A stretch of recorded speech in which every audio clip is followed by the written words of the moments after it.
Good morning students. ನಾವಿವತ್ತೇನು ಮಾಡೋಣ ಅಂತಂದ್ರೆ ನಿಯಂತ್ರಣ ಮತ್ತು ಸಹಭಾಗಿತ್ವದ ಬಗ್ಗೆ ಚಾಪ್ಟರ್ ನಮ್ಮ ಬಯಾಲಜಿಯಲ್ಲಿ ಸೆಕೆಂಡ್ ಚಾಪ್ಟರ್ ಇದೆ. ಇದ್ರ ಬಗ್ಗೆ ಇವತ್ತಿನ ಕ್ಲಾಸಲ್ಲಿ ನಾವು ತಿಳ್ಕೊಳ್ಳೋಣ. ನಾವು ಬಯಾಲಜಿ ಒಳಗೆ ಫಸ್ಟ್ನೇ ಕ್ಲಾಸ್ ಯಾವ್ದು ಕಲ್ತಿದ್ವಪ್ಪ ಅಂತಂದ್ರೆ ಜೀವಕ್ರಿಯೆಗಳ ಬಗ್ಗೆ ಕಲ್ತಿದ್ವಿ. ಅಲ್ಲಿ ಒಂದು ಜೀವಿಯ ಕ್ರಿಯೆ ನಡಿಬೇಕಂತಂದ್ರೆ ಅಲ್ಲಿ ಏನು ಬೇಕಂತ ಹೇಳಿದ್ದೆ, ಒಂದನೇದ್ದು ಪೋಷಣೆ, ಎರಡನೇದ್ದು ಉಸಿರಾಟ, ಮೂರನೇದು ಯಾವುದು ಸಾಗಾಣಿಕೆ, ನಾಲ್ಕನೇದು ವಿಸರ್ಜನೆ. ಇದು ಒಬ್ಬ ಮಾನವನ ಕ್ರಿಯೆ ನಡಿಬೇಕಾದ್ರೆ ಅಂದ್ರೆ ಒಂದು ಪೋಷಣೆ ಆಗ್ಬೇಕು ಅಂತಂದ್ರೆ ಅವನ ಜೀವ ಕ್ರಿಯೆ ನಡಿಬೇಕಂತಂದ್ರೆ ಏನಿರಬೇಕು, ಪೋಷಣೆ ಇರಬೇಕು, ಉಸಿರಾಟ ಇರಬೇಕು, ಸಾಗಾಣಿಕೆ ಮತ್ತು ವಿಸರ್ಜನೆ ಇರಬೇಕು ಅಂತ ಹೇಳಿ ನಾವು ಹಿಂದಿನ ತರಗತಿಗಳಲ್ಲಿ ಕಲ್ತಿದ್ವಿ. ಇಲ್ಲಿ ನಾವು ನೋಡಿದ್ವಿ ಉಸಿರಾಟವನ್ನ ಯಾವ ರೀತಿಯಾಗಿ ಲಂಗ್ಸ್ ಮೂಲಕ ಅದರ ಹೆಲ್ಪಿಂದ ನಾವು ಮಾಡ್ತೇವೆ. ಆಕ್ಸಿಜನ್ ಅನ್ನ ಒಳಗಡೆ ತಗೊಂಡು ಕಾರ್ಬನ್ ಡೈಆಕ್ಸೈಡ್ ನ ಹೊರಗಡೆ ಹಾಕ್ತಿದ್ವಿ. ಅದು ಯಾವ ರೀತಿ ಅಂತ ಹೇಳಿ ನಾವು ಮಾನವನ ಶ್ವಾಸಕಾಂಗ ವ್ಯೂಹದಲ್ಲಿ ಕಲ್ತಿದ್ವಿ. ಇನ್ನ ಸಾಗಾಣಿಕೆ ಒಳಗೆ ನಾವೇನ್ ಮಾಡಿದ್ವಿ, ಸಸ್ಯಗಳಲ್ಲಿ ಸಾಗಾಣಿಕೆ ಯಾವ ರೀತಿ ಆಗ್ತದೆ ಅಂತ ನೋಡಿದ್ವಿ, ಮತ್ತು ಹೃದಯದಲ್ಲಿ ರಕ್ತ ಪರಿಚಲನೆ ಯಾವ ರೀತಿಯಾಗಿ ಆಗ್ತತಿ ಅಂತ ಹೇಳಿ ನಾವು ಹಿಂದಿನ ಕ್ಲಾಸಲ್ಲಿ ನೋಡಿದ್ವಿ. ಇನ್ನ ವಿಸರ್ಜನೆ ಬಗ್ಗೆ ನಾವೇನ್ ಮಾಡಿದ್ವಿ, ಯೂರಿನರಿ ಬ್ಲಾಡರ್ ಬಗ್ಗೆ ತಿಳ್ಕೊಂಡಿದ್ವಿ. ಅಂದ್ರೆ ಮಾನವನ ವಿಸರ್ಜನಾಂಗ ವ್ಯೂಹದ ಬಗ್ಗೆ ಇಲ್ಲೇ ತಿಳ್ಕೊಂಡಿದ್ವಿ. ಇಲ್ಲಿ ನಾವು ಜೀರ್ಣಾಂಗ ವ್ಯೂಹದಾಗ ಏನ್ ಮಾಡಿದ್ವಿ ಅಂತಂದ್ರೆ ಎಲ್ಲ ಪಾರ್ಟ್ಸ್ ಅನ್ನು ನಾವಿಲ್ಲೇ ಕಲ್ತಿದ್ವಿ. ಅಲ್ಲೇನ್ ಮಾಡಿದ್ವಿ ಅಂತಂದ್ರೆ ಸಾಲಿಡ್ ವೇಸ್ಟ್, ನೈಟ್ರೋಜಿನಸ್ ವೇಸ್ಟ್ ಏನಾಗ್ತತಿ ಲಾರ್ಜ್ ಇಂಟೆಸ್ಟೈನ್ ಮೂಲಕ ಏನಾಗ್ತತಿ ಹೊರಗಡೆ ಹೋಗ್ತಿತ್ತು. ಇಲ್ಲಿ ಏನಾಗ್ತತಿ ವಿಸರ್ಜನೆ ಒಳಗ ಲಿಕ್ವಿಡ್ ಫಾರ್ಮ್ ಯಾವ ರೀತಿಯಾಗಿ ಹೋಗ್ತತಿ, ಮೂತ್ರ ಕೋಶದ ಮೂಲಕ ಏನಾಗ್ತತಿ ಅಲ್ಲಿ ಸ್ಟೋರ್ ಆಗಿಲ್ಲ ಏನಾಗ್ತತಿ ವಿಸರ್ಜನೆ ಆಗ್ತೈತಿ ಅಂತ ಹೇಳಿ ನಾವು ಹಿಂದಿನ ಕ್ಲಾಸಲ್ಲಿ ಕಲ್ತಿದ್ವಿ. ಇನ್ನು ಇಲ್ಲಿ ನಾವು ಈಗ ಒಬ್ಬ ಮಾನವನ ಕ್ರಿಯೆ ನಡಿಬೇಕಂದ್ರೆ ಇವಿಷ್ಟು ನಡೀತಾವ ಅಂತ ಹೇಳಿದ್ವಿ. ಇದನ್ನ ನಿಯಂತ್ರಣವನ್ನ ಮಾಡ್ಬೇಕಲ್ಲ. ಈಗ ಎಷ್ಟು ಬೇಕಾದಷ್ಟು ತಿನ್ನಕ್ಕಾಗಲ್ಲ, ನಮಗ್ ಹೃದಯವನ್ನ ನಮಗ್ ಬೇಕಂದಾಗ ಅದು ವರ್ಕ್ ಮಾಡು ಇಲ್ಲ ಬೇಡ ಅಂತ ಹೇಳಕ್ಕಾಗಲ್ಲ. ಅದಕ್ಕೊಂದು ನಿಯಂತ್ರಣವನ್ನ ಮಾಡಬೇಕು ನಮ್ಮ ಬಾಡಿಗೆ. ಅದನ್ನ ಯಾವ ರೀತಿಯಾಗಿ ಆಗ್ತತಿ ಅಂತ ಹೇಳಿ ನಾವು ನಿಯಂತ್ರಣ ಮತ್ತು ಸಹಭಾಗಿತ್ವ ಚಾಪ್ಟರ್ನಲ್ಲಿ ನಾವಿಲ್ಲೇ ಕಲಿತೇವೆ. ಇಲ್ಲಿ ನಾವು ಇದು one of the important chapter ಅಂತಾನೆ ಹೇಳ್ಬೋದು. ಅಂದ್ರೆ ನಮ್ಮ ದೇಹದಲ್ಲಿ ಯಾವ ರೀತಿಯಾಗಿ ನರಗಳು ಇರ್ತಾವಲ್ಲ, ಅಲ್ಲಿ ನರಕೋಶಗಳು ಯಾವ ರೀತಿಯಾಗಿ ನಮಗೆ ಅಲ್ಲಿ ತಕ್ಕ ಪ್ರತಿಕ್ರಿಯೆಯನ್ನ ನೀಡ್ತಾವ ಅಂತ ಹೇಳಿ ನಾವು ಈ ಚಾಪ್ಟರ್ ನಲ್ಲಿ ಕರಿತೀವಿ. ಆಮೇಲೆ ಇಲ್ಲಿ ಹಾರ್ಮೋನ್ಸ್ಗಳ ಬಗ್ಗೆನೂ ನಾವಿಲ್ಲಿ ಇನ್ ಡೀಟೇಲ್ ಆಗಿ ಕಲಿತಾ ಹೋಗ್ತೀವಿ. ಇನ್ನ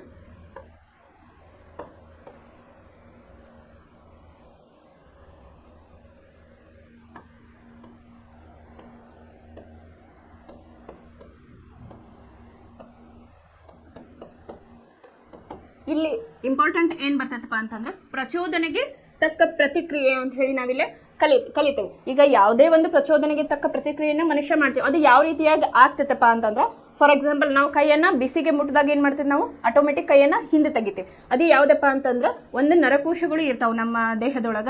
ಅವು ಏನ್ ಮಾಡ್ತಾವ, ಮುಟ್ಟಿದ ತಕ್ಷಣ ಇದು ಬಿಸಿ ಐತಿ, ನೀ ಹಿಂದ್ಗಡೆ ತೆಗಿ ಅಂತ ಹೇಳಿ ನಮಗ ಒಂದು ಕ್ರಿಯೆಯನ್ನ ಹೇಳ್ತಾವ. ಅವಾಗ ನಾವ್ ಏನ್ ಮಾಡ್ತೇವಪ್ಪ ಅಂತಂದ್ರೆ ಪ್ರಚೋದನೆಗೆ ತಕ್ಕ ಪ್ರತಿಕ್ರಿಯೆಯನ್ನ ಇಲ್ಲಿ ನಾವು ನೀಡ್ತೇವೆ. ಅದಕ್ಕೆ ವಾತಾವರಣದ ಪ್ರಚೋದನೆಗೆ ನಾವೇನ್ ಮಾಡ್ತೀವಿ, ಕ್ರಿಯೆಯನ್ನ ಇಲ್ಲಿ ಪ್ರತಿಕ್ರಿಯೆಯನ್ನ ಇಲ್ಲಿ ನೀಡ್ತೇವೆ. ಎಕ್ಸಾಂಪಲ್ ಈಗ ಒಬ್ಬ ಮನುಷ್ಯನಿಗೆ ಯೂರಿನ್ ಪಾಸ್ ಮಾಡಬೇಕು ಅಂತಂದ್ರೆ ಒಂದು ಸರ್ಟನ್ ಟೈಮ್ ಇರ್ತೈತೆ. ಹೆಂಗಂತಂದ್ರೆ ಈಗ ಅದು ಫುಲ್ ಆದಾಗ ನಮಗೆ ಹೆಂಗ್ ಸೆನ್ಸ್ ಆಗ್ತೈತಿ ಅಂತಂದ್ರೆ ಹೊರಗಡೆ ಹಾಕ್ಬೇಕು ಅಂತ ಹೇಳಿ ನಮ್ಗೆ ಗೊತ್ತಾಗ್ತದೆ. ಅದು ಹೆಂಗ್ ಹೋಗ್ತದಪ್ಪ ಅಂತಂದ್ರೆ ನಮ್ಮ ಕೇಂದ್ರ ನರವ್ಯೂಹಕ್ಕೆ ಅದು ಮೆಸೇಜ್ ಅನ್ನ ಕೊಡ್ತೈತಿ. ಇಲ್ಲಿ ಕೇಂದ್ರ ನರವ್ಯೂಹ ಅಂತಂದ್ರೆ ಯಾವುದು, ಮಿದುಳು ಅಂತ ಹೇಳಿ ನಾವಿಲ್ಲಿ ತಗೋಬಹುದು. ಇದನ್ನ ನಾವೇನಂತೀವಿ, ಕೇಂದ್ರ ನರವ್ಯೂಹ. ನಮ್ಮ ದೇಹದ ಪ್ರತಿಯೊಂದು ನಿಯಂತ್ರಣ ಮಾಡೋದೇ ಇದು ಕೇಂದ್ರ ನರವ್ಯೂಹ ಅಥವಾ ಮಿದುಳು ಅಂತ ಹೇಳಿ ನಾವಿಲ್ಲಿ ಕರಿಬಹುದು. ಇದ್ರದ್ದು ಕೆಲಸ ಏನಪ್ಪಾ ಅಂತಂದ್ರೆ ದೇಹದ ಸಮತೋಲನವನ್ನ ಇಲ್ಲಿ ಕಾಪಾಡ್ತೈತಿ ಈ ಮೆದುಳು. ಅದರದೇ ಆದಂತ ಭಾಗಗಳದು, ಮುಮ್ಮೆದುಳು, ಹಿಮ್ಮೆದುಳು, ಮಧ್ಯದ ಮೆದುಳು ಅಂತ ಹೇಳಿ ಅದನ್ನ ನೆಕ್ಸ್ಟ್ ಕ್ಲಾಸಲ್ಲಿ ನಾನು ಹೇಳ್ತೇನೆ. ಇದಕ್ಕೆ ಮೊದಲನೇದಾಗಿ ನಾವೇನ್ ತಿಳ್ಕೊಬೇಕು, ಮಿದುಳು ಏನಿದು ಒಂದು ಕೇಂದ್ರ ನರವ್ಯೂಹ ಅಂತ ಹೇಳಿ ಕರಿತೀವಿ. ಇದು ದೇಹದ ಸಮತೋಲನವನ್ನ ಇಲ್ಲಿ ನಮಗ ಕಾಪಾಡ್ತತಿ ಅಂತ ಹೇಳಿ. ಈಗ ಡ್ರಿಂಕ್ಸ್ ಮಾಡಿರ್ತಾರಲ್ಲ, ಡ್ರಿಂಕ್ಸ್ ಮಾಡಿದಾಗ ಏನಾಗ್ತಿರ್ತೈತಿ, ಅವ್ರಿಗೆ ಬ್ಯಾಲೆನ್ಸ್ ತಪ್ತಾ ಇರ್ತೈತಿ, ಬೀಳ್ತಾ ಇರ್ತಾರ.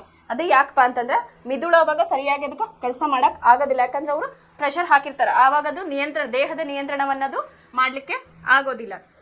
ಸಮ್ಟೈಮ್ಸ್ ಈಗ ತಲೆ ಸುತ್ತು ಬಂದಾಗ ಕೂಡ ಏನಾಗ್ತಿರ್ತೈತಿ, ಇಲ್ಲಿ ಜೀವಿಗಳು ಏನ್ ಮಾಡ್ತಿರ್ತಾರೆ, ಮನುಷ್ಯರು ಅಲ್ಲಿ ತಲೆ ಸುತ್ತು ಬರ್ತಾ ಇರ್ತೈತೆ. ಯಾಕಂತಂದ್ರೆ ಇಲ್ಲಿ ಮೆದುಳಿಗೆ ಬೇಕಾದಷ್ಟು ಆಕ್ಸಿಜನ್ ಅದಕ್ಕೆ ಹೋಗ್ತಿರಲ್ಲ ಆ ಟೈಮಲ್ಲಿ. ಆಮೇಲೆ ಅದಕ್ಕೆ ಎನರ್ಜಿ ಆಗಿರಲ್ಲ. ಉಪವಾಸದ ಟೈಮಲ್ಲಿ ಏನಾಗ್ತಿರ್ತೈತಿ, ಜಾಸ್ತಿ ತಲೆ ತಿರುಗಿ ಬೀಳೋದ ಆಗ್ತಿರ್ತೈತಲ್ಲ, ಇಲ್ಲಿ ಅದಕ್ಕೆ ಏನಾಗಿರ್ತೈತಿ, ಮಿದುಳಿಗೆ ಸರಿಯಾದ ಪ್ರಮಾಣದ ಆಕ್ಸಿಜನ್ ಆಗಿರೋದಿಲ್ಲ.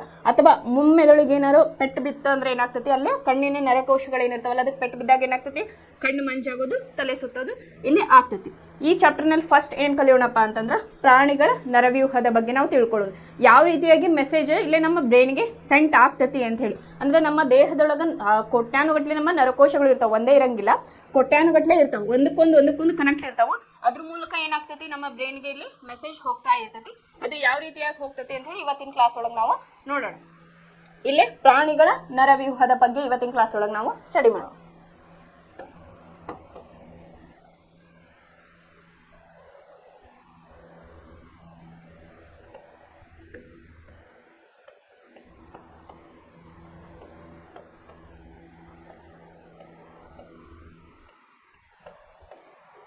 ಪ್ರಾಣಿಗಳ ನರವ್ಯೂಹ ಅಂತ ಹೇಳಿ ಅಥವಾ ನಮ್ದೇ ಅಂತ ಹೇಳಿ ನಾವಿಲ್ಲಿ ತಗೋಬಹುದು. ಇದ್ರ ಬಗ್ಗೆ ನೋಡೋಣ ಇವತ್ತು. ಪ್ರಾಣಿಗಳ ನಿಯಂತ್ರಣ ಮತ್ತು ಸಹಭಾಗಿತ್ವಗಳನ್ನು ನರ ಮತ್ತು ಸ್ನಾಯು ಅಂಗಾಂಶಗಳಿಂದ ಒದಗಿಸಲಾಗುತ್ತದೆ. ಯಾವ್ರಿಂದ ಹೋಗ್ತದೆ ಮೆಸೇಜ್ ನಮಗೆ ಇಲ್ಲಿ ನಿಯಂತ್ರಣ ಮತ್ತು ಸಹಭಾಗಿತ್ವಗಳನ್ನು ನರ ಮತ್ತು ಸ್ನಾಯು ಅಂಗಾಂಶಗಳಿಂದ. ಸ್ನಾಯು ಅಂಗಾಂಶಗಳಂದ್ರೇನು? ನಮ್ಮ ಸ್ನಾಯುಗಳು ಏನ್ ಮಾಡ್ತಾವಪ್ಪ ಅಂತಂದ್ರೆ, ಫಾರ್ ಎಕ್ಸಾಂಪಲ್ ನೀವು ಸುಟ್ಟಾಗ ಏನಾಗ್ತೈತಿ, ಸ್ನಾಯುಗಳ ಮೂಲಕ ನಮಗೆ ಮೆಸೇಜ್ ಹೋಗ್ತೈತಿ. ಮೆಸೇಜ್ ಹೋದಾಗ ನೀವು ಏನ್ ಮಾಡ್ತೀರಿ, ಇಮಿಡಿಯೇಟ್ ರಿಯಾಕ್ಷನ್ ಮಾಡಿ ಇದು ಸುಡ್ತೈತಿ, ನಾವು ಕೈಯನ್ನ ಹಿಂದೆ ತೆಗಿಬೇಕು ಅಂತ ಹೇಳಿ ಇಲ್ಲಿ ಹೇಳ್ತೈತಿ. ಇದನ್ನ ಆಲ್ರೆಡಿ ನಾವು 9th ಒಳಗ ಕಲ್ತಿದ್ವಿ. ಬಿಸಿಯಾದ ವಸ್ತುವೊಂದನ್ನು ಸ್ಪರ್ಶಿಸುವುದು ನಮಗೆ ಒಂದು ಅವಸರದ ಮತ್ತು ಅಪಾಯಕಾರಿ ಸಂದರ್ಭವಾಗಿದೆ ಅಂತ ಹೇಳಿ. ಇಲ್ಲಿ ಇನ್ನೊಂದೇನಪ್ಪಾ ಅಂತಂದ್ರೆ, ಇದು ನೆಕ್ಸ್ಟ್ ಕ್ಲಾಸ್ ಒಳಗೆ ನೋಡ್ತೀರಿ, ಪರಾವರ್ತಿತ ಛಾಪ ಅಂತ ಹೇಳಿ. ಹೆಂಗಪ್ಪ ಅಂತಂದ್ರೆ, ಇಲ್ಲಿ ಮೆದುಳಿಗಿಂತ ಮೊದಲು ಮೆದುಳು ಬೆಳ್ಳಿ ಇಲ್ಲ ನಮಗೆ ಕೆಲಸವನ್ನ ಮಾಡ್ತಾ ಇರ್ತೈತಿ. ಯಾವ ರೀತಿಯಾಗಿ ಅಂತಂದ್ರೆ, ಈ ಕೈ ಸುಡ್ತಂದ್ರೆ ಮೆದುಳು ಹೋಗಕ್ಕೆ ಸರ್ಟನ್ ಟೈಮ್ ಹಿಡಿತೈತಿ. ಅವಾಗ ಏನ್ ಮಾಡ್ತೈತಿ, ಮೆದುಳು ಬೆಳ್ಳಿ ನೀವು ಸುಡಾಕತೈತಿ, ಕೈ ತಕೋ, ಪ್ರಚೋದನೆಗೆ ತಕ್ಕ ಪ್ರತಿಕ್ರಿಯೆಯನ್ನ ನೀಡು ಅಂತ ಹೇಳಿ ಇಲ್ಲಿ ಹೇಳ್ತೈತಿ. ಇಲ್ಲಿ ನಾವು ಇದನ್ನು ಗುರುತಿಸಬೇಕು ಮತ್ತು ಅದಕ್ಕೆ ಪ್ರತಿಕ್ರಿಯಿಸಬೇಕು. ನಾವು ಬಿಸಿಯಾದ ವಸ್ತುವೊಂದನ್ನು ಸ್ಪರ್ಶಿಸುತ್ತಿದ್ದೇವೆ ಎಂದು ಗುರುತಿಸುವುದು ಹೇಗೆ? ನಮ್ಮ ಪರಿಸರದಿಂದ ಬರುವ ಎಲ್ಲಾ ಮಾಹಿತಿಗಳನ್ನು ಕೆಲವು ನರಕೋಶಗಳ ವಿಶಿಷ್ಟ ನರತೂದಿಗಳು ಪತ್ತೆ ಹಚ್ಚುತ್ತವೆ. ಅಂತಂದ್ರ ನಮ್ಮ ದೇಹದೊಳಗ ಅದರದೇ ಆದಂತ ನರಕೋಶಗಳು ಇದಾವೆ. ಫಾರ್ ಎಕ್ಸಾಂಪಲ್ ಈಗ ಜ್ಞಾನೇಂದ್ರಿಯಗಳು ಅಂತ ಹೇಳಿ ನಾವಿಲ್ಲಿ ಕರಿತೀವಿ. ಈ ಗ್ರಾಹಕಗಳು ಸಾಮಾನ್ಯವಾಗಿ ಒಳಕಿವಿ, ಮೂಗು, ನಾಲಿಗೆ ಮುಂತಾದ ನಮ್ಮ ಜ್ಞಾನೇಂದ್ರಿಯಗಳಲ್ಲಿ ಕಂಡು ಬರುತ್ತವೆ. ಆದ್ದರಿಂದ ರುಚಿ ಗ್ರಾಹಕೋಶಗಳು ರುಚಿಯನ್ನು ಪತ್ತೆ ಮಾಡುತ್ತವೆ, ಹಾಗೆಯೇ ವಾಸನೆ ಗ್ರಾಹಕೋಶಗಳು ವಾಸನೆಯನ್ನು ಪತ್ತೆ ಮಾಡುತ್ತವೆ ಅಂತ ಹೇಳಿ ಹೇಳಿದೆ.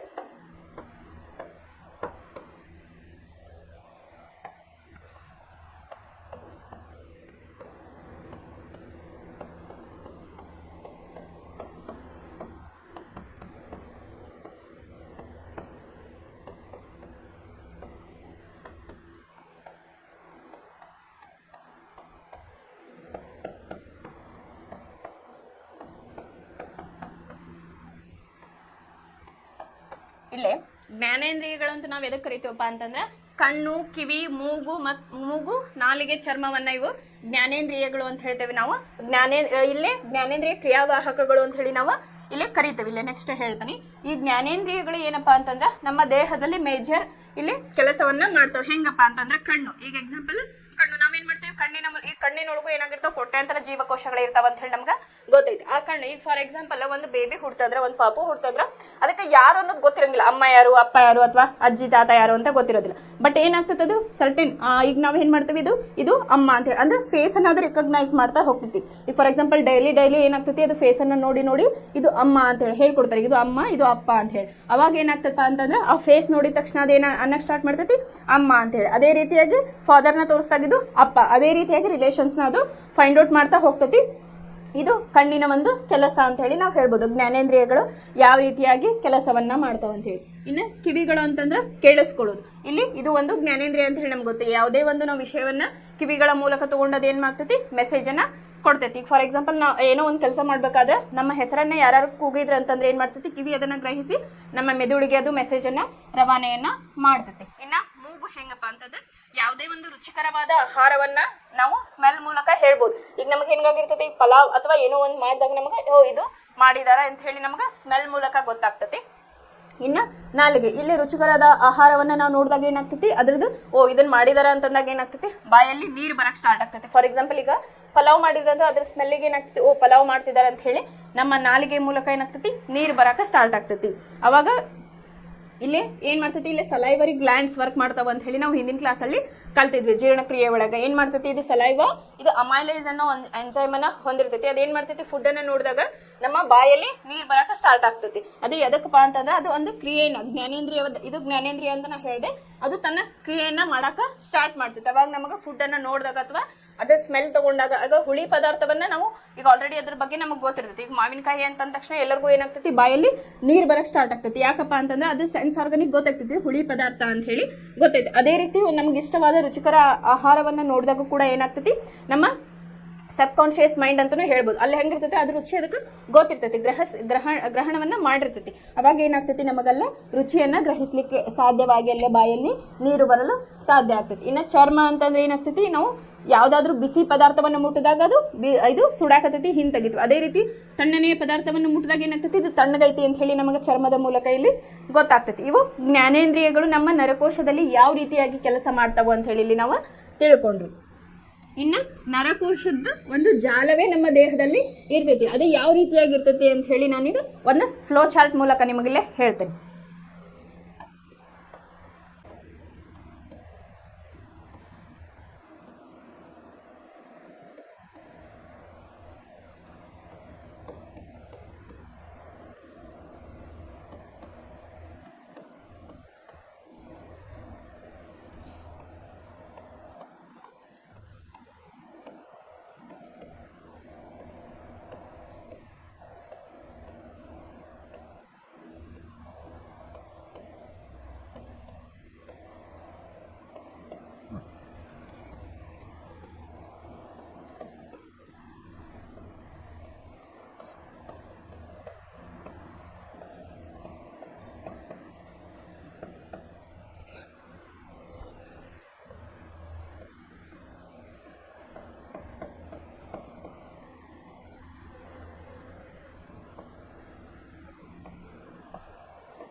ಇಲ್ಲಿ ಫಸ್ಟ್ ಒಂದು ನರವ್ಯೂಹದ ಚಿತ್ರವನ್ನ ಇಲ್ಲಿ ನೋಡ್ರಿ ಯಾವ ರೀತಿಯಾಗೈತಿ ಅಂತ ಹೇಳಿ.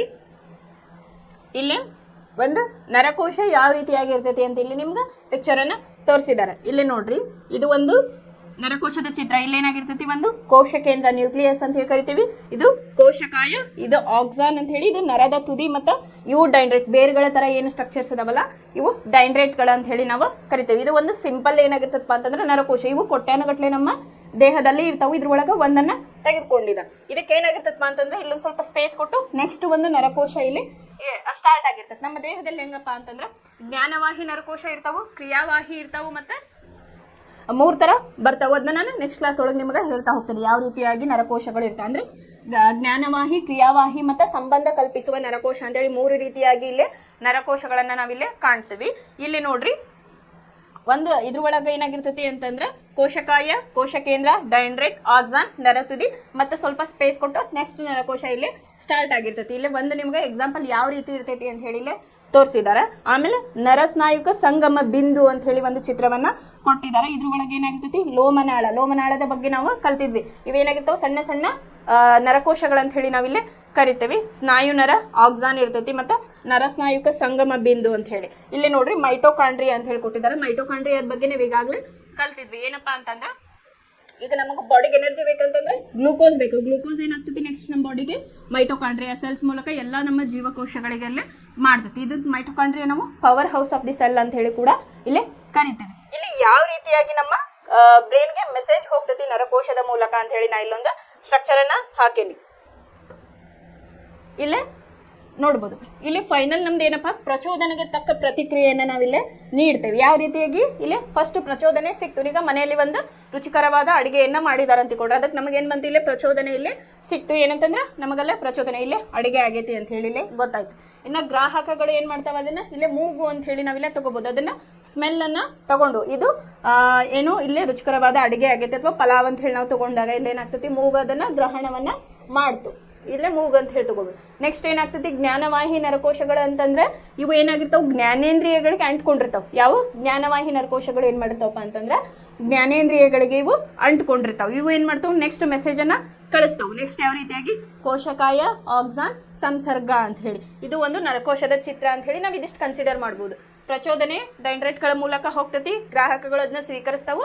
ಜ್ಞಾನವಾಹಿ ನರಕೋಶಗಳು ಅಂತಂದ್ರೆ ಇವು ಜ್ಞಾನೇಂದ್ರಿಯಗಳಿಗೆ ಅಂಟ್ಕೊಂಡಿರ್ತಾವ. ಜ್ಞಾನೇಂದ್ರಿಯಗಳ ಬಗ್ಗೆ ನಾನು ಹೇಳಿದೆ, ಅದು ಯಾವ ರೀತಿಯಾಗಿ ನಮ್ಗೆ ಸ್ಮೆಲ್ ಆಗಿರ್ಬೋದು, ಅದರದ್ದು ರುಚಿ ಆಗಿರ್ಬೋದು, ಅದನ್ನ ಏನ್ ಮಾಡ್ತೈತಿ ನಮ್ಮ ಬ್ರೈನ್ಗೆ ಅದು ಮೆಸೇಜ್ ಅನ್ನ ಕೊಡ್ತೈತಿ. ಆಮೇಲೆ ಕೋಶಕಾಯ ಆಕ್ಸಾನ್ ಮತ್ತು ಸಂಸರ್ಗ ಅಂತ ಹೇಳಿ ಇಲ್ಲಿ ನೋಡ್ರಿ ನಿಮ್ಗೆ ಪಿಕ್ಚರ್ಸ್ ಇಲ್ಲಿ ನೋಡ್ರಿ ಏನು ಕೊಟ್ಟಿದ್ದಾರೆ. ನರಕೋಶ ಒಂದರ ಡೈಂಡ್ರೈಟ್ಗಳ ತುದಿಯಲ್ಲಿ ಸಂಗ್ರಹಿತವಾದ ಈ ಮಾಹಿತಿ ಒಂದು ರಾಸಾಯನಿಕ ಕ್ರಿಯೆಯನ್ನ ಉಂಟು ಮಾಡುತ್ತದೆ. ಈ ಡೈಂಡ್ರೈಟ್ಗಳು ಏನ್ ಮಾಡ್ತಾವಪ್ಪ ಅಂತಂದ್ರೆ ಪ್ರಚೋದನೆ ಸಿಕ್ತು ಅದು ಏನಾಗ್ತತಿ ರಾಸಾಯನಿಕ ಕ್ರಿಯೆ ಆಗಿದ್ದನ್ನ ಕನ್ವರ್ಟ್ ಆಗಿ ಮಾಡ್ತತಿ. ಇದು ಒಂದು ವಿದ್ಯುತ್ ಆವೇಗವನ್ನ ಇಲ್ಲಿ ಸೃಷ್ಟಿಯನ್ನ ಮಾಡ್ತತಿ. ಅಂತಂದ್ರೆ ವಿದ್ಯುತ್ ಅಲೆಗಳಂತ ಹೇಳಿ ನಾವು ಕರಿಬಹುದು. ಅದು ಮೆಸೇಜ್ ಏನ್ ಮಾಡ್ತತಿ ವಿದ್ಯುತ್ ಆವೇಶದ ಮೂಲಕ ನಮ್ಮ ಬ್ರೈನ್ಗೆ ಇಲ್ಲಿ ಕಳಿಸ್ತತಿ. ಈ ಆವೇಗವು ಡೈಂಡ್ರೈಟ್ಗಳಿಂದ ಕೋಶಕಾಯಕ್ಕೆ ನಂತರ ಆಕ್ಸನ್ ಉದ್ದಕ್ಕೂ ಅದರ ತುದಿಯವರೆಗೆ ಚಲಿಸುತ್ತದೆ. ಇಲ್ಲೇ ನೋಡ್ರಿ ಇಲ್ಲೊಂದು ಇಲ್ಲ ಡೈಂಡ್ರೈಟ್ಗಳ ಮೂಲಕ ಇಲ್ಲೇ ಮಾಹಿತಿ ಬಂತು. ಈ ಡೈಂಡ್ರೈಟ್ ಒಳಗೆ ಈ ನರಕೋಶದೊಳಗೆ ಏನಿರ್ತೈತಿ ಕೋಶ ಕೇಂದ್ರ ಮತ್ತೆ ಕೋಶಕಾಯ ಇದು ಏನ್ ಮಾಡ್ತೈತಪ್ಪ ಮೆಸೇಜ್ ಅನ್ನ ಆಕ್ಸಾನಿಗೆ ಕಳಿಸ್ತತಿ. ಹಿಂಗ ಫುಡ್ ಬಂದೈತಿ ಅಥವಾ ಸ್ಮೆಲ್ ಬರತೈತಿ ಅಥವಾ ಅದರದ್ದು ಒಂದೇನು ಇನ್ಫಾರ್ಮೇಶನ್ ಇರ್ತೈತಲ್ಲ ಪ್ರಚೋದನೆಯನ್ನ ನೆಕ್ಸ್ಟ್ ಕಳಿಸ್ತತಿ ಅಂತ. ಆಕ್ಸಾನ್ ತುದಿಯಲ್ಲಿ ವಿದ್ಯುತ್ ಆವೇಗವು ಕೆಲವು ರಾಸಾಯನಿಕಗಳನ್ನು ಬಿಡುಗಡೆ ಮಾಡುತ್ತದೆ. ಈ ಆಕ್ಸಾನ್ಗಳು ಏನ್ ಮಾಡ್ತಾವು ಕೆಲವೊಂದಲ್ಲಿ ರಾಸಾಯನಿಕ ಕ್ರಿಯೆಯಾಗಿ ನೆಕ್ಸ್ಟ್ ಮೆಸೇಜ್ ಅನ್ನ ಇಲ್ಲಿ ಕೊಡ್ತಾವ್.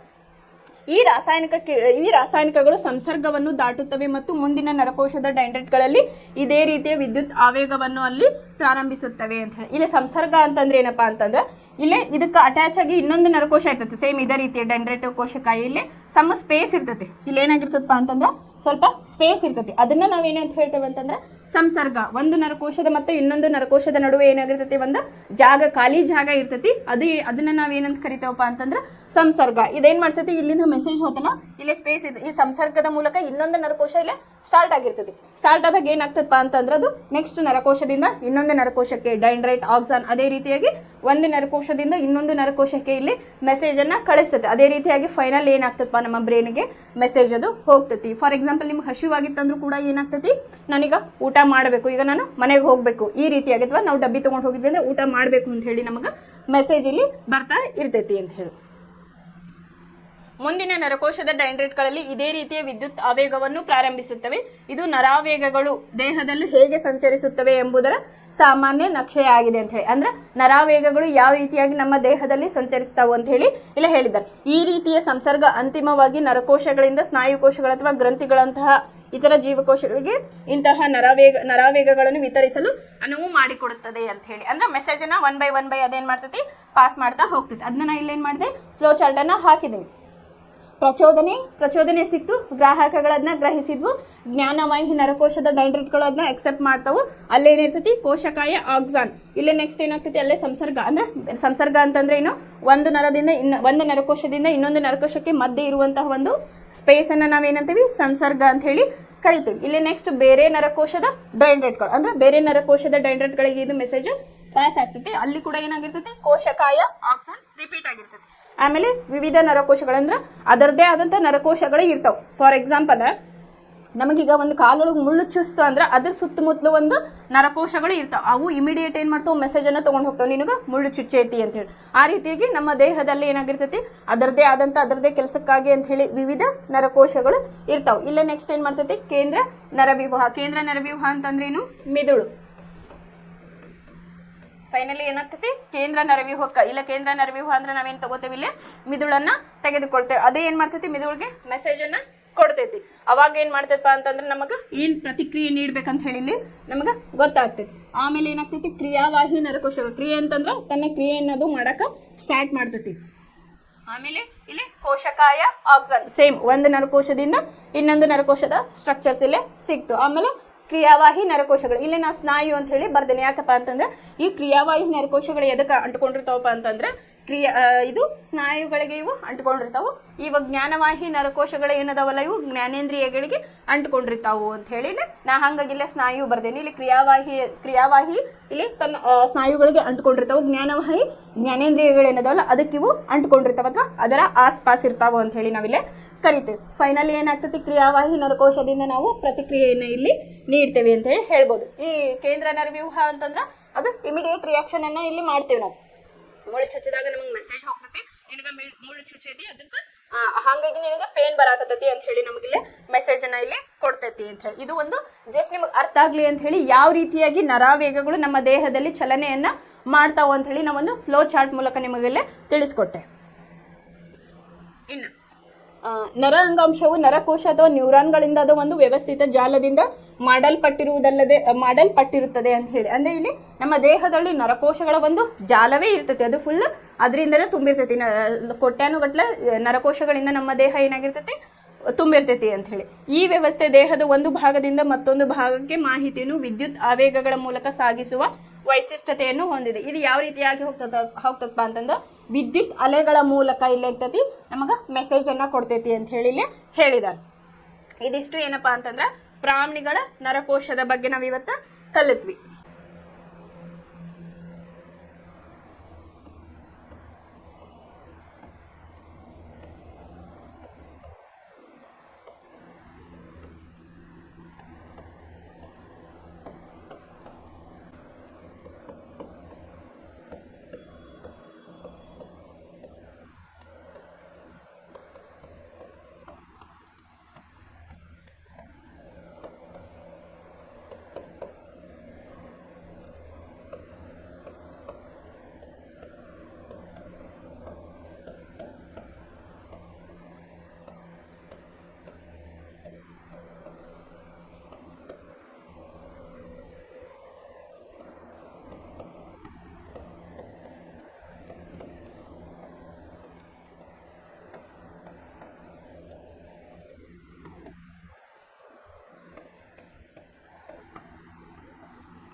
ಇಲ್ಲ ನೆಕ್ಸ್ಟ್ ಪರಾವರ್ತಿತ ಚಾಪ ಅಂತ ಹೇಳಿ ಇಲ್ಲ ಐತೆ. ಪರಾವರ್ತಿತ ಚಾಪ ಅಂದ್ರೆ ಏನಪ್ಪಾ ಅಂತಂದ್ರೆ ನೀವು ವಾತಾವರಣದ ಒಂದು ಕ್ರಿಯೆಗೆ ಏನ್ ಮಾಡಪ್ಪ ಅಂದ್ರೆ ಒಂದು ಹಠಾತ್ ಕ್ರಿಯೆಯನ್ನ ಇಲ್ಲಿ ಪ್ರಚೋದನೆಗೆ ತಕ್ಷಣ ಪ್ರತಿಕ್ರಿಯೆಯನ್ನ ನೀಡೋದನ್ನ ನಾವಿಲ್ಲಿ ಪರಾವರ್ತಿತ ಚಾಪ ಅಂತ ಹೇಳಿಲೆ ಕರಿತೀವಿ. ಇಲ್ಲಿ ಏನಪ್ಪಾ ಅಂತಂದ್ರೆ ಮೆದುಳು ಇಲ್ಲೇ ಕೆಲಸ ಮಾಡೋದಿಲ್ಲ. ಏನಪ್ಪಾ ಅಂತಂದ್ರೆ ಇಲ್ಲಿ ಮೆದುಳು ಬದಲು ಏನಾಗಿರ್ತೈತಿ ಅಂತಂದ್ರೆ ಮಿದುಳು ಬಳ್ಳಿ ಇಲ್ಲಿ ನಮಗ ಕೆಲಸವನ್ನ ಮಾಡ್ತಾ ಇರ್ತೈತಿ. ಇಲ್ಲಿ ಏನಾಗಿರ್ತೈತಿ ಅಂದ್ರೆ 3 ರೀತಿಯಾದ ನಾವು ಇಲ್ಲಿ ನರಕೋಶಗಳನ್ನ ಇಲ್ಲಿ ಕಾಣಬಹುದು. ಜ್ಞಾನವಾಹಿ, ಕ್ರಿಯಾವಾಹಿ ಮತ್ತು ಇನ್ನೊಂದು ಸಂಬಂಧ ಕಲ್ಪಿಸುವ ನರಕೋಶ ಅಂತ ಹೇಳಿ ನಾವಿಲ್ಲಿ ಕಲಿತೇವಿ. ಇಲ್ಲೊಂದು ನಿಮಗೆ ಚಿತ್ರವನ್ನ ಕೊಟ್ಟಿದ್ದಾರೆ. ಮಿದುಳು ಇಲ್ಲಿ ಪರಾವರ್ತಿತ ಚಾಪ ಯಾವ ರೀತಿಯಾಗಿ ಇರ್ತೈತಿ ಅಂತ ಹೇಳಿ ಇಲ್ಲಿ ಕೊಟ್ಟಿದ್ದಾರೆ. ಈಗ ಫಾರ್ ಎಕ್ಸಾಂಪಲ್ ಇದು ಬಿಸಿಯಾದ ಹಾಲು ಅಂತ ಹೇಳಿ ತೆಗೆದುಕೊಂಡ್ರೆ ಇಲ್ಲಿ ಗ್ರಾಹಕಗಳು ಅಂತಂದ್ರೆ ಇಲ್ಲಿ ಚರ್ಮದಲ್ಲಿನ ತಾಪ ಅಥವಾ ನೋವಿನ ಗ್ರಾಹಕಗಳು ಅಂದ್ರೆ ಬಿಸಿಯಾದ ವಸ್ತುವನ್ನು ಚರ್ಮ ಅಂತ ಹೇಳಿ ತಗೋಬಹುದು. ನಾವಿಲ್ಲಿ ಬಿಸಿಯಾದ ವಸ್ತುವನ್ನ ನಾವು ಮುಟ್ಟಿದಾಗ ಏನಾಗ್ತೈತಿ, ನಮ್ಮ ಚರ್ಮದಲ್ಲಿನ ಗ್ರಾಹಕಗಳು ಏನಾಗ್ತೈತಿ ಸುಡ್ತಾವು ಅಂತ ಹೇಳಿ ನಾವೇನ್ ಮಾಡ್ತೇವೆ, ಹಿಂದೆ ಕೈಯನ್ನ ಹಠಾತ್ವಾಗಿ ಅಂದ್ರೆ ತಕ್ಷಣವಾಗಿ ನಾವು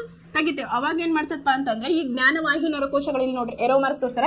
ಈ ಜ್ಞಾನವಾಹಿ ನರಕೋಶಗಳು ಏನ್ ಮಾಡ್ತಾವಪ್ಪ ಅಂತಂದ್ರೆ ಇಲ್ಲಿ ಮಿದುಳು ಬಳ್ಳಿ ಕೇಂದ್ರ ನರವ್ಯೂಹಕ್ಕೆ ಏನ್ ಮಾಡ್ತಾವಪ್ಪ ಅಂತಂದ್ರೆ ಮೆಸೇಜ್ ಅನ್ನ ಕೊಡ್ತೈತಿ. ಅವಾಗ ಏನ್ ಮಾಡ್ತೈತಪ್ಪ ಅಂತಂದ್ರೆ ಈಗ ಮೆದುಳಿಗೆ ಇದು ಮೆಸೇಜ್ ಪಾಸ್ ಆಗ್ಬೇಕಂತಂದ್ರೆ ಸರ್ಟನ್ ಟೈಮ್ ತಗೋತೈತಿ. ಅಲ್ಲಿವರೆಗೂ ಏನಾಗ್ತೈತಿ ನಮಗ ಅದರಿಂದ ಅಪಾಯ ಆಗೋ ಚಾನ್ಸಸ್ ಇರ್ತೈತಿ. ಸೊ ಅಲ್ಲಿ ಏನ್ ಮಾಡ್ತೈತಪ್ಪ ಅಂತಂದ್ರೆ ಮೆದುಳು ಬಳ್ಳಿ ನಮಗಿಲ್ಲ ಡೈರೆಕ್ಟ್ ಕೆಲಸವನ್ನ ಮಾಡ್ತೈತಿ. ಇಲ್ಲಿ ಬಿಸಿಯನ್ನು ಮುಟ್ಟಿದಾಗ ಇಲ್ಲಿ ಸ್ನಾಯುಗಳು ಏನಿರ್ತಾವಲ್ಲ ಕಾರ್ಯನಿರ್ವಾಹಕ ಸ್ನಾಯುಗಳು ಏನದಾವಲ್ಲ ಇವು ಏನ್ ಮಾಡ್ತಾವೆ, ಕೈಯನ್ನ ಹಿಂದೆ ತೆಗಿ ಅಂತ ಹೇಳಿ ನಾವು ತೆಗಿ ಅಂತ ಹೇಳಿ ಮೆಸೇಜ್ ಬರ್ತೈತೆ. ಅವಾಗ ಏನ್ ಮಾಡ್ತೀವಿ ನಾವು ಪಟ್ಟನ ಕೈಯನ್ನ ತೆಗಿತೀವಿ. ಇನ್ನು ಸಣ್ಣ ಮಕ್ಳು ನೋಡ್ರಿ ಫಸ್ಟಿಗೆ ಅದ್ರದ್ದು ಅನುಭವ ಇರೋದಿಲ್ಲ. ಅದೇನ್ ಮಾಡ್ತೈತಿ ನಾವು ಇದ್ದಾಗ ಅದನ್ನ ಮುಟ್ಬೇಡ ಬಿಸಿ ಇರ್ತೈತಿ ಅಂತ ಹೇಳಿ ನಾವು ಹೇಳ್ತೇವೆ. ಬಟ್ ಅದಕ್ಕೆ ಕೇಳಲ್ಲ, ಅದಕ್ಕೆ ಗೊತ್ತಿರೋದಿಲ್ಲ. ಅದೇನ್ ಮಾಡ್ತೈತಪ್ಪ ಅಂತಂದ್ರೆ ಹೋಗಿ ಅದನ್ನ ಮುಡ್ತೈತಿ. ಅವಾಗ ಏನ್ ಮಾಡ್ತೈತಿ ಅಳಕ್ ಸ್ಟಾರ್ಟ್ ಮಾಡ್ತೈತಿ. ಅವಾಗ ಅದಕ್ಕೊಂದು ಏನಾಗ್ತೈತಿ ಅರ್ಥ ಆಗ್ತೈತಿ. ಅಂದ್ರೆ ಇದನ್ನ ಮುಟ್ಟಾಗ ಇದು ಬಿಸಿ ಆಗ್ತೈತಿ, ನನಗೆ ನೋವನ್ನ ಉಂಟು ಮಾಡ್ತೈತಿ, ನಾ ಇದನ್ನ ಮುಟ್ಟಬಾರ್ದು ಅಂತ ಹೇಳಿ ಅದಕ್ಕೆ ಗೊತ್ತಾಗ್ತೈತಿ. ಇಲ್ಲೇನ್ ಕೊಟ್ಟಿದಾರ, ಒಂದು ಬಿಸಿಯಾದ ಪದಾರ್ಥವನ್ನ ಇಟ್ಟಾರ. ಇಲ್ಲೇ ಗ್ರಾಹಕಗಳು ಅಂದ್ರೆ ಚರ್ಮದಲ್ಲಿನ ತಾಪ ಅಥವಾ ನೋವಿನ ಗ್ರಾಹಕಗಳು ಅಂತ ಹೇಳಿ, ನೋವಿನ ಗ್ರಹಿಸುವ ಒಂದು ಗ್ರಾಹಕಗಳು ಅಂತ ಹೇಳಿ. ಈ ಜ್ಞಾನವಾಹಿ ನರಕೋಶ, ಕ್ರಿಯಾವಾಹಿ ನರಕೋಶ ಮತ್ತು ಸಂಬಂಧ ಕಲ್ಪಿಸುವ ನರಕೋಶ ಅಂತಂದ್ರೆ ಕೊಟ್ಟಿದ್ದಾರೆ. ಸಂಬಂಧ ಕಲ್ಪಿಸುವ ಅಂತಂದ್ರೆ ಇಲ್ಲಿ ಬರ್ದೆ ನಾನು, ಕ್ರಿಯಾವಾಹಿ ನರಕೋಶಗಳನ್ನ ಜ್ಞಾನವಾಹಿ ನರಕೋಶಗಳಿಗೆ ನೇರ ಸಂಪರ್ಕವನ್ನ ಇಲ್ಲಿ ಮಾಡ್ತಾವೆ. ಇದ್ರ ಕೆಲಸ ಏನು ಇಲ್ಲ ನಿಮ್ಗೆ ಕೇಳ್ಬೋದು. ಸಂಬಂಧ ಕಲ್ಪಿಸುವ ನರಕೋಶದ ಕಾರ್ಯ ಏನಪ್ಪಾ ಅಂತಂದ್ರ ಇಲ್ಲಿ ಕ್ರಿಯಾವಾಹಿ ನರಕೋಶವನ್ನ ಜ್ಞಾನವಾಹಿ ನರಕೋಶದೊಂದಿಗೆ ನೇರ ಸಂಪರ್ಕವನ್ನ ಇಲ್ಲಿ ಮಾಡ್ತಾವಂತೆ ಹೇಳ್ಬೋದು. ಇಲ್ಲೇ ಮಿದುಳು ಬಳ್ಳಿ, ಕೇಂದ್ರ ನರವ್ಯೂಹ, ಆಮೇಲೆ ನೆಕ್ಸ್ಟ್ ಏನಾಗ್ತೈತಿ ಮೆದುಳಿಗೆ ಸಂದೇಶ ಹೋಗ್ತೈತಿ. ಮೆದುಳಿಗೆ ಸಂದೇಶ ಹೋಗಕ್ಕಿಂತ ಮುಂಚೆ ಏನ್ ಮಾಡ್ತದಪ್ಪ ಅಂತಂದ್ರೆ ಇದು ಮೆದುಳು ಬಳ್ಳಿ ತನ್ನ ಕೆಲಸವನ್ನ ಮಾಡ್ತೈತಿ ಅಂತ ಹೇಳಿ ಇಲ್ಲಿ ನಾವು ಹೇಳ್ಬೋದು. ಪರಾವರ್ತನೆ ಅಥವಾ ರಿಫ್ಲೆಕ್ಸ್ ಎಂಬುದು ಪರಿಸರದಲ್ಲಿ ಉಂಟಾಗುವ ಯಾವುದೇ ಘಟನೆಗೆ ಪ್ರತಿಯಾಗಿ ವ್ಯಕ್ತವಾದ ಹಠಾತ್ ಪ್ರಕ್ರಿಯೆ ಬಗ್ಗೆ ನಾವು ಹಠಾತ್ ಒಂದು ಪ್ರಕ್ರಿಯೆ ಅಂದ್ರೆ ಇಮಿಡಿಯೇಟ್ ರಿಯಾಕ್ಷನ್ ಅನ್ನ ನಾವು ಕೊಡೋದು. ಪ್ರಚೋದನೆಗೆ ಒಂದು ತಕ್ಷಣ ಪ್ರತಿಕ್ರಿಯೆಯಲ್ಲಿ ನಾವು ಕೊಡ್ತೇವೆ ಅಂತ ಹೇಳಿ. ವೇಗವಾಗಿ ಬರುತ್ತಿದ್ದ ಬಸ್ಸಿನ ಮಾರ್ಗದಿಂದ ನಾನು ನನಗರಿವಿಲ್ಲದೆ ಹೊರಜಿಗಿದೆ ಅಂತ ಹೇಳಿ. ಅಂದ್ರೆ ಏನಾಗ್ತದಪ್ಪ ಅಂತಂದ್ರೆ ನಮಗ ಸಡನ್ ಆಗಿ ಬಸ್ ಏನಾದ್ರು ಮುಂದೆ ಬಂತಂದ್ರೆ ಏನ್ ಮಾಡ್ತೇವೆ ನಾವು ಮೆದುಳಿಗೆ ಅದು ಮೆಸೇಜ್ ಹೋಗ್ಬೇಕಂದ್ರೆ ಸ್ವಲ್ಪ ಟೈಮ್ ತಗೋತೈತೆ. ಆ ಮೆದುಳು ಬೆಳ್ಳಿ ಏನ್ ಮಾಡ್ತೈತಿ, ಇಲ್ಲಿ ನಿನಗ ಅಪಾಯ ಐತಿ, ಸರಿ ಐತಿ ಅಂತ ಹೇಳಿ ಸರಿ ಅಂತ ಹೇಳಿ ಮೆಸೇಜ್ ಬರ್ತೈತಿ. ಆಮೇಲೆ ನಾನು ತುಂಬಾ ಹಸಿದಿದ್ದರಿಂದ ನನಗರಿವಿಲ್ಲದೆ ನಾನು ಬಾಯಲ್ಲಿ ನೀರೂರಲಾರಂಭಿಸಿತು ಅಂತಂದ್ರೆ ಹಸಿವಾದಾಗ ಏನಾಗ್ತೈತಿ ನಮಗ ಬಾಯಲ್ಲಿ ನೀರ್ ಬರಕ ಸ್ಟಾರ್ಟ್ ಆಗ್ತೈತಿ. ಇಂತಹ ಎಲ್ಲ ಉದಾಹರಣೆಗಳ ಒಂದು ಸಾಮಾನ್ಯ ವಿಚಾರವೆಂದರೆ ನಾವು ಅದರ ಬಗ್ಗೆ ಏನನ್ನು ಯೋಚಿಸದೆ ಅಥವಾ ನಮ್ಮ ಪ್ರತಿಕ್ರಿಯೆಗಳ ನಿಯಂತ್ರಣದ ಬಗ್ಗೆ ಯಾವ ಭಾವನೆಯೂ ಇಲ್ಲದೆ ಏನಾದರೂ ಮಾಡುತ್ತೇವೆ ಅಂತ. ಈಗ ಫಾರ್ ಎಕ್ಸಾಂಪಲ್ ನಾನು ವಿಡಿಯೋ ಮಾಡ್ತಿರ್ತೇನೆ, ಒಂದು ಮೊಬೈಲ್ ಏನ್ ಮಾಡ್ತಿರ್ತೇನೆ ವಿಡಿಯೋ, ಬಟ್ ಏನಾಗ್ತದೆ ನನ್ನ ಮೊಬೈಲ್ ಎಲ್ಲೋ ಕಳೆದೈತಿ ಅಂತ ಹೇಳಿ ನಾವು ವಿಚಾರ ಮಾಡ್ತೇನೆ. ನನ್ನ ಹತ್ರನೇ ಇರ್ತೈತಿ, ಬಟ್ ಏನಾಗ್ತದೆ ಎಲ್ಲೋ ಕಳ್ಕೊಂಡೇನೆ ಅಂತ ಹೇಳಿ ನಾನು ಸುತ್ತಮುತ್ತ ಹುಡುಕ್ತಾ ಇರ್ತೇನೆ. ಅಥವಾ ಒಂದು ಗೋಲ್ಡ್ ರಿಂಗ್ ಏನಾದ್ರು ನಾವು ಕೈಯಲ್ಲಿ ಹಿಡ್ಕೊಂಡು ಏನ್ ಮಾಡ್ತಿರ್ತೀವಿ ಸುತ್ತಮುತ್ತ ನಾವು ಹುಡುಕ್ತಾ ಇರ್ತೇವೆ. ಇದರಿಂದ ಏನ್ ಗೊತ್ತಾಗ್ತೈತೆ ಅಂದ್ರೆ ಮೆದುಳು ತನ್ನ ಕೆಲಸವನ್ನ ಮಾಡ್ತಿರೋದಿಲ್ಲ, ಇಲ್ಲೇ ಮೆದುಳು ಬಳ್ಳಿ ಇಲ್ಲೇ ಕೆಲಸವನ್ನ ಮಾಡ್ತಿರ್ತೈತಿ ಅಂತ ಹೇಳಿ. ಆಮೇಲೆ ನಮ್ಮ ಉದಾಹರಣೆಗಳಲ್ಲಿ ಒಂದನ್ನು ತೆಗೆದುಕೊಳ್ಳಿ. ಬೆಂಕಿಯ ಜ್ವಾಲೆಯನ್ನು ಮುಟ್ಟುವುದು ನಮಗೆ ಅಥವಾ ವಾಸ್ತವವಾಗಿ ಯಾವುದೇ ಪ್ರಾಣಿಗೆ ಒಂದು ಅವಸರದ ಮತ್ತು ಅಪಾಯಕಾರಿ ಸನ್ನಿವೇಶವಾಗಿದೆ. ನಾವು ಇದಕ್ಕೆ ಹೇಗೆ ಪ್ರತಿಕ್ರಿಯಿಸುತ್ತೇವೆ? ಸರಳವಾಗಿ ತೋರುವ ಒಂದು ಮಾರ್ಗವೆಂದರೆ ನೋವು ಮತ್ತು ಸುಟ್ಟ ಗಾಯಗಳಾಗುವ ಸಂಭವನೀಯತೆಯ ಬಗ್ಗೆ ಜ್ಞಾನಪೂರ್ವಕವಾಗಿ ಚಿಂತಿಸುವುದು ಮತ್ತು ಇದರಿಂದಾಗಿ ಕೈಯನ್ನು ಹಿಂದಕ್ಕೆ ಎಳೆದುಕೊಳ್ಳುವುದು ಅಂತ ಹೇಳಿ ಹೇಳಿದ್ದಾರೆ. ಹೆಂಗಪ್ಪ ಅಂತಂದ್ರೆ ನಾವು ಬಿಸಿ ಪದಾರ್ಥವನ್ನು ಮುಟ್ಟಿದಾಗ ಏನ್ ಮಾಡ್ತೇವೆ, ತಕ್ಷಣ ಅದರಿಂದ ತಗೋತೇವೆ. ಅದೇನಾರ ಮೆದುಳಿಗೆ ಸಂದೇಶ ಹೋಗ್ಬೇಕಾದ್ರೆ ಸ್ವಲ್ಪ ಟೈಮ್ ಆಗ್ತದೆ. ಅಲ್ಲಿ ಮಟ್ಟ ಏನಾಗಿರ್ತೈತಿ ನಮಗೆ ಸುಟ್ಟು ಗಾಯಗಳಾಗಿ ಆಗೋ ಚಾನ್ಸಸ್ ಇರ್ತೈತಿ. ಅವಾಗ ಮೆದುಳು ಬಳ್ಳಿ ಏನ್ ಮಾಡ್ತದಪ್ಪ ಅಂತಂದ್ರ ನಿನಗ ಇಲ್ಲೇ ಸುಡಾಕತ್ತೈತಿ, ನೀನು ಕೈಯನ್ನ ತೆಗಿ ಅಂತ ಹೇಳಿ ನಮಗಿಲ್ಲೇ ಮೆಸೇಜ್ ಅನ್ನ ಕೊಡ್ತೈತಿ ಅಂತ ಹೇಳಿ.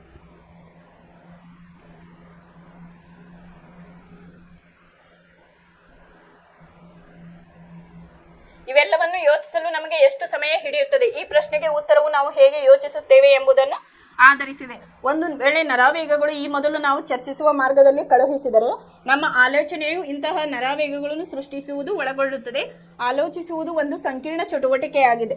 ಆದ್ದರಿಂದ ಇದು ಅನೇಕ ನರಕೋಶಗಳಿಂದ ಉಂಟಾಗುವ ಅಸಂಖ್ಯ ನರಾವೇಗಗಳ ಸಂಕೀರ್ಣ ಪ್ರತಿವರ್ತನೆಗಳನ್ನು ಒಳಗೊಂಡಿದೆ. ಅಂತಂದ್ರೆ ಇಲ್ಲೇ ಅದು ಒಂದು ಕ್ರಿಯೆಗೆ ನಾವು ತಕ್ಷಣ ಪ್ರತಿಕ್ರಿಯೆ ಕೊಟ್ವಿ ಅಂತಂದ್ರೆ ನಾವೇನ್ ಮಾಡ್ತೀವಿ ಅಂತಂದ್ರೆ ಅಪಾಯದಿಂದ ಇಲ್ಲಿ ಪಾರಾಗ್ತೇವೆ. ಅದು ನಾವು ಮೆದುಳು ಹೋಗಿ ಬರ್ಬೇಕಂತಂದ್ರೆ ಏನಾಗ್ತೈತಿ, ಆಲ್ರೆಡಿ ನಮಗಲ್ಲೇ ಅಪಾಯ ಸಂಭವಿಸಿಬಿಡ್ತೈತಿ ಅಂತ ಹೇಳಿ. ಇದು ಹೀಗೆ ನಡೆಯುತ್ತದೆ ಎಂದಾದರೆ ನಮ್ಮ ದೇಹದಲ್ಲಿನ ಆಲೋಚನಾ ಅಂಗಾಂಶವು ಸಂಕೀರ್ಣವಾಗಿ ಜೋಡಣೆಗೊಂಡ ನರಕೋಶಗಳ ದಟ್ಟವಾದ ಜಾಲಗಳನ್ನು ಹೊಂದಿರುವುದರಲ್ಲಿ ಅಚ್ಚರಿ ಏನಿಲ್ಲ. ತಲೆಬುರುಡೆಯ ಒಳಗೆ ಮುಂಭಾಗದ ತುದಿಯಲ್ಲಿ ಕುಳಿತುಕೊಂಡಿರುವ ಇದು ದೇಹದ ಎಲ್ಲ ಭಾಗಗಳಿಂದ ಸಂಕೇತಗಳನ್ನು ಸ್ವೀಕರಿಸುತ್ತದೆ ಮತ್ತು ಅವುಗಳಿಗೆ ಪ್ರತಿಕ್ರಿಯಿಸುವ ಮೊದಲು ಅವುಗಳ ಬಗ್ಗೆ ಆಲೋಚಿಸುತ್ತದೆ ಅಂತ ಹೇಳಿ ಹೇಳಿದರು. ಈ ಸಂಕೇತಗಳನ್ನು ಸ್ವೀಕರಿಸಬೇಕಾದರೆ ತಲೆಬುರುಡೆಯಲ್ಲಿನ ಮಿದುಳಿನ ಆಲೋಚಿಸ ಭಾಗವು ದೇಹದ ವಿವಿಧ ಭಾಗಗಳಿಂದ ಬರುವ ನರಗಳಿಗೆ ನಿಸ್ಸಂಶಯವಾಗಿ ಸಂಪರ್ಕ ಹೊಂದಿರಲೇಬೇಕಾಗುತ್ತದೆ. ಅದೇ ರೀತಿ ಮಿದುಳಿನ ಈ ಭಾಗವು ಸ್ನಾಯುಗಳಿಗೆ ಚಲಿಸಲು ಸೂಚಿಸಬೇಕಾದರೆ ನರಗಳು ಈ ಸಂಕೇತಗಳನ್ನು ದೇಹದ ವಿಭಿನ್ನ ಭಾಗಗಳಿಗೆ ಪುನಃ ಹಿಂದಿರುಗಿ ಒಯ್ಯಬೇಕಾಗುತ್ತದೆ ಅಂತ ಹೇಳಿ. ಮಿದುಳೊಳಗೆ ಏನಾಗಿರ್ತದಪ್ಪ ಅಂತಂದ್ರೆ ಮುಮ್ಮೆದುಳು, ಹಿಮ್ಮೆದುಳು ಮತ್ತು ಮಧ್ಯದ ಮೆದುಳು ಅಂತ ಹೇಳಿ ನಾವು ಕರಿತೀವಿ. ಅದಕ್ಕೆ ಅದರದೇ ಆದಂತ ಆಲೋಚನಾ ಶಕ್ತಿ ಒಂದು ಮೆದುಳು ಮಾಡಿದ್ರೆ ಅದರದೇ ಆದಂತ ಕೆಲಸಗಳು ಇರ್ತಾವೆ. ಅದನ್ನ ಮುಂದಿನ ಕ್ಲಾಸ್ ಒಳಗೆ ನಾವು ಕಲಿಯೋಣ. ಒಂದು ವೇಳೆ ನಾವು ಬಿಸಿ ವಸ್ತುವನ್ನು ಮುಟ್ಟಿದಾಗ ಈ ಎಲ್ಲ ಪ್ರಕ್ರಿಯೆಗಳು ನಡೆಯಲೇಬೇಕು ಎಂದಾದರೆ ನಾವು ಸುಟ್ಟು ಹೋಗಲು ಸಾಕಾಗುವಷ್ಟು ಸಮಯವನ್ನು ಇದು ತೆಗೆದುಕೊಳ್ಳಬಹುದು. ಇಲ್ಲಿ ನಾವು ಯೋಚನೆ ಮಾಡಕ್ ಟೈಮ್ ತಗೊಂಡ್ವಿ ಅಂತಂದ್ರೆ ಬ್ರೈನ್ ಅದು ತನ್ನ ಕೆಲಸವನ್ನ ಅವಾಗ ಬ್ರೈನ್ಗೆ ಮೆಸೇಜ್ ಹೋಗಿ ಮಾಡ್ಬೇಕಂತಂದ್ರೆ ಏನಾಗ್ತದೆ, ಇಲ್ಲ ಆಲ್ರೆಡಿ ನಮಗೆ ಏನಾಗ್ಬಿಟ್ಟಿರ್ತೈತಿ, ಅಪಾಯ ಸೃಷ್ಟಿ ಆಗ್ಬಿಟ್ಟಿರ್ತೈತಿ. ಅವಾಗ ಏನ್ ಮಾಡ್ತೈತಿ, ಈ ಮೆದುಳು ಬೆಳ್ಳಿ ಕೆಲಸವನ್ನ ಮಾಡ್ತೈತಿ ಅಂತ ಹೇಳಿ ಇಲ್ಲಿ ಇಂಡೈರೆಕ್ಟ್ ಆಗಿ ಹೇಳಿದಾರೆ. ಮೆದುಳಿಗೆ ಮೆಸೇಜ್ ಹೋಗಿ ಬರ್ಬೇಕಾದ್ರೆ ಅದು ನಮಗ ಸಮಯವನ್ನ ಹಿಡಿತೈತಿ ಅಂತ ಹೇಳಿ. ದೇಹದ ವಿನ್ಯಾಸವು ಈ ಸಮಸ್ಯೆಯನ್ನು ಹೇಗೆ ಪರಿಹರಿಸುತ್ತದೆ ಅಂತ ಹೇಳಿ. ದೇಹ ಇದಕ್ಕೇನಾದ್ರೂ ಒಂದು ನಮಗೆ ಪರಿಹಾರ ಬೇಕಲ್ಲ, ಅದಕ್ಕೆ ಏನ್ ಮಾಡತ್ತಪ್ಪ ಅಂತಂದ್ರೆ ಶಾಖದ ಸಂವೇದನೆಯ ಬಗ್ಗೆ ಯೋಚಿಸುವುದಕ್ಕೆ ಬದಲಾಗಿ ಒಂದು ವೇಳೆ ಸ್ನಾಯುಗಳನ್ನು ಸರಳ ರೀತಿಯಲ್ಲಿ ಚಲಿಸುವಂತೆ ಮಾಡುವ ನರಗಳಿಗೆ ಶಾಖವನ್ನು ಗುರುತಿಸುವ ನರಗಳನ್ನು ಸಂಪರ್ಕಿಸಿದ್ದಾರೆ. ಅಂದ್ರೆ ಬಿಸಿ ಮುಟ್ಟಿದಾಗ ಏನೋ ನಮಗ ಅಲ್ಲೇ ಇದು ಆಗ್ಬೋದು, ಸೆನ್ಸ್ ಆದಾಗ ಯಾವ ರೀತಿಯಾಗಿ ನರವೇಗಗಳು ನಮಗಿಲ್ಲೇ ಹೆಲ್ಪ್ ಮಾಡ್ತಾವ ಅಂತೇಳಿ.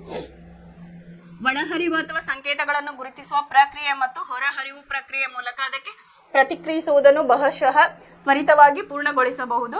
ಇಂತಹ ಸಂಪರ್ಕವನ್ನು ಸಾಮಾನ್ಯವಾಗಿ ಪರಾವರ್ತಿತ ಚಾಪ ಅಂತ ಹೇಳಿ ಕರಿತಾವೆ. ಇದನ್ನ ಹೇಳಿ ಪರಾವರ್ತಿತ ಚಾಪ ಅಂತಂದ್ರೆ ಏನಿಲ್ಲಪ್ಪ ಅಂತಂದ್ರೆ ಮೆದುಳು ಬಳ್ಳಿಯಲ್ಲಿ ಕೆಲಸವನ್ನ ಮಾಡ್ತಿರ್ತೈತಿ. ಇಲ್ಲಿ ನಾವು ಒಂದು ವಾತಾವರಣದ ಪ್ರತಿಕ್ರಿಯೆಗೆ ನಾವೇನ್ ಮಾಡ್ತೇವೆ, ಹಠಾತ್ ಅಂತಂದ್ರೆ ತಕ್ಷಣವಾಗಿ ಇಲ್ಲಿ ಪ್ರತಿಕ್ರಿಯೆಯನ್ನ ಇಲ್ಲಿ ಮಾಡ್ತೇವೆ ಅಂತ ಹೇಳಿ. ಜ್ಞಾನವಾಹಿ ನರ ಮತ್ತು ಕ್ರಿಯಾವಾಹಿ ನರಗಳ ಮಧ್ಯೆ ಪರಾವರ್ತಿತ ಚಾಪದ ಸಂಪರ್ಕಗಳನ್ನು ಎಲ್ಲಿ ಮಾಡಲಾಗುತ್ತದೆ ಅಂತ ಹೇಳಿದ್ ನಾ ಹೇಳಿದೆ. ಇಲ್ಲಿ ಸಂಬಂಧ ಕಲ್ಪಿಸುವ ನರ ಇದನ್ನೇನ್ ಮಾಡ್ತೈತಿ, ಜ್ಞಾನವಾಹಿ ಮತ್ತು ಕ್ರಿಯಾವಾಹಿ ನರಗಳ ನಡುವೆ ಏನ್ ಮಾಡ್ತೈತಿ, ನೇರ ಸಂಪರ್ಕವನ್ನ ಇಲ್ಲೇ ಕಲ್ಪಿಸಿ ಏನ್ ಮಾಡ್ತೈತಿ, ನಮಗಲ್ಲಿ ಮೆಸೇಜ್ ಅನ್ನ ಕೊಡ್ತೈತಿ ಅಂತ ಹೇಳಿ. ಅವು ಮೊದಲ ಬಾರಿಗೆ ಸಂಗಮಿಸುವ ಬಿಂದು ಅತ್ಯುತ್ತಮ ಸ್ಥಳ ಎಂದು ಸಹಜವಾಗಿ ಹೇಳಬಹುದು. ದೇಹದ ಎಲ್ಲ ಭಾಗಗಳಿಂದ ನರಗಳು ಮಿದುಳಿಗೆ ಹೋಗುವ ಮಾರ್ಗದಲ್ಲಿ ಗುಂಪುಗಳ ರೂಪದಲ್ಲಿ ಜೊತೆಯಾಗುತ್ತವೆ. ದೇಹದ ಎಲ್ಲಾ ಭಾಗಗಳಿಂದ ನರಗಳು ಏನ್ ಮಾಡ್ತಾವೆ, ಡೈರೆಕ್ಟ್ಲಿ ನಮಗ ಬ್ರೈನ್ಗೆ ಹೋಗ್ತಾವ. ಅದು ಏನು ಒಂದು ಜಾಲದ ರೂಪದಲ್ಲಿ ಅಥವಾ ಒಂದು ಗುಂಪುಗಳ ರೂಪದಲ್ಲಿ ಜೊತೆಯಾಗಿ ಇರ್ತಾವ. ಮಾಹಿತಿ ಒಳಹರಿವು ಮಿದುಳನ್ನು ತಲುಪಲು ಹೋಗುತ್ತಿದ್ದರೂ ಸಹ ಪರಾವರ್ತಿತ ಚಾಪ ಮಿದುಳು ಬಳ್ಳಿಯಲ್ಲಿ ತಾನಾಗಿ ಉಂಟು ಮಾಡುತ್ತವೆ. ಅಂತಂದ್ರೆ ಈ ಮಿದುಳು ಬಳ್ಳಿ ಏನಾಗಿರ್ತಪ್ಪ ಅಂತಂದ್ರೆ ನಮ್ಮ ಸ್ಪೈನಲ್ ಕಾರ್ಡ್ ಏನಿರ್ತೈತಲ್ಲ, ಇಲ್ಲಿಂದ ಸ್ಟಾರ್ಟ್ ಆಗಿ ನಮ್ಮ ಮೆಡುಲ್ಲ ಅಬ್ಲಾಂಗಿಟ ಅಂತ ಹೇಳಿ ಅಲ್ಲಿಂದ ಸ್ಟಾರ್ಟ್ ಆಗಿ ಏನಾಗ್ತೈತಿ, ನಮ್ಮ ಸ್ಪೈನಲ್ ಕಾರ್ಡ್ ಎಂಡ್ ಏನಿರ್ತೈತ ಅದರ ಸುತ್ತಲೂ ಮಿದುಳು ಬಳ್ಳಿಗಳು ನಮ್ಮ ದೇಹದಲ್ಲಿ ಇರ್ತಾವು.